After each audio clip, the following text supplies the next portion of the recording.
Partial fraction में पढ़ा रहा था और इसका पार्ट 5 में कुछ बच गया था, उसको मैं कंटिन्यू करने जा रहा हूँ। कुछ चीज़ें मैंने आपको ये पॉइंट बता दिया था कि ये हमारा इम्प्रॉपर फ्रैक्शन है, प्रॉपर फ्रैक्शन हमारा है। इस प्रॉपर फ्रैक्शन को कैसे हम पार्शियल फ्रैक्शन में कैसे इसको डिकम्पोज करते हैं, कैसे इसको तोड़ते हैं। तो अगर हमारा ये फॉर्मूला रहा कि ये X square plus Q X plus R है, यहाँ पर आपका X minus A X square B X plus C है, तो इसको कैसे लिखेंगे, ए एक्स माइनस ए लिखेंगे।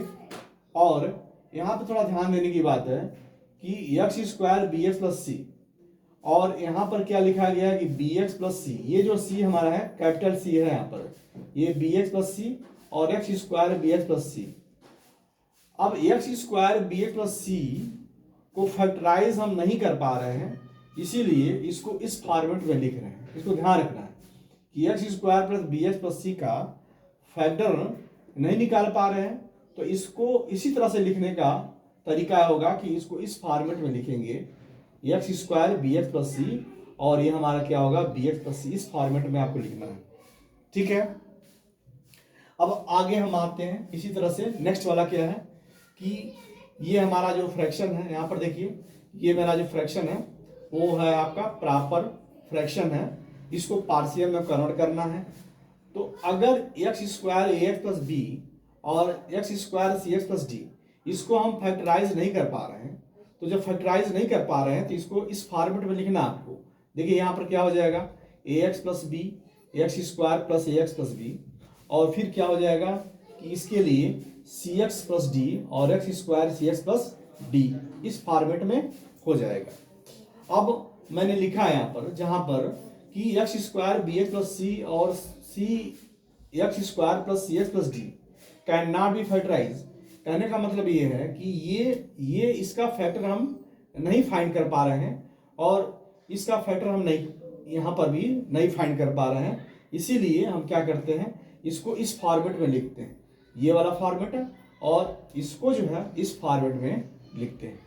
फिर इसके बाद हम क्या करते हैं कि इसको हम सॉल्व करके, ये हम सॉल्व करते हैं, और सॉल्व करके जो हमारा जो अननोन वैल्यू है, यहाँ पर आपका ए है, ए और बी और सी की वैल्यू हम क्या कर लेते हैं, फाइंड कर लेते हैं, ठीक है। हमको दोनों तरफ से सॉल्व करना रहता है, मतलब ये दोनों को हम क्या करेंगे, लेके सॉल्व करेंगे। सॉल्व करने के बाद ए और बी की वैल्यू, ए बी और सी की वैल्यू फाइंड करके आपको क्या कर देना होगा, इसी में पुट कर देना होगा। इसी तरह से यहाँ पर भी आएंगे, ए बी है, सी और डी है, इसकी वैल्यू फाइंड करके क्या करना पड़ेगा, इसी में आपको रखना पड़ेगा, तब जाकर के कंप्लीट क्या हो जाएगा, पार्शियल फ्रैक्शन के फॉर्मेट में आ जाएगा ये। तो किसी भी, अभी हम आपको ये समझाए कि कोई भी प्रॉपर फ्रैक्शन होता है उसको पार्शियल फ्रैक्शन में कैसे कन्वर्ट करते हैं, ये हमने आपको तरीका बताया। अब आगे ये है कि कैसे हम ए और बी जो सी है इसकी वैल्यू कैसे फाइंड करें। तो क्वेश्चन के थ्रू आपको ये सभी सॉल्व करने आपको आ जाएगा। अब नेक्स्ट वीडियो में हम ए बी सी की वैल्यू कैसे फाइंड करते हैं, क्वेश्चन के थ्रू आपको पूरे डिटेल आपको हम कराएंगे। अब जो भी इसमें का जो टर्मिनोलॉजी थी, जो सारे वर्ड थे, इसके बारे में मैं आपको समझा दिया हूँ।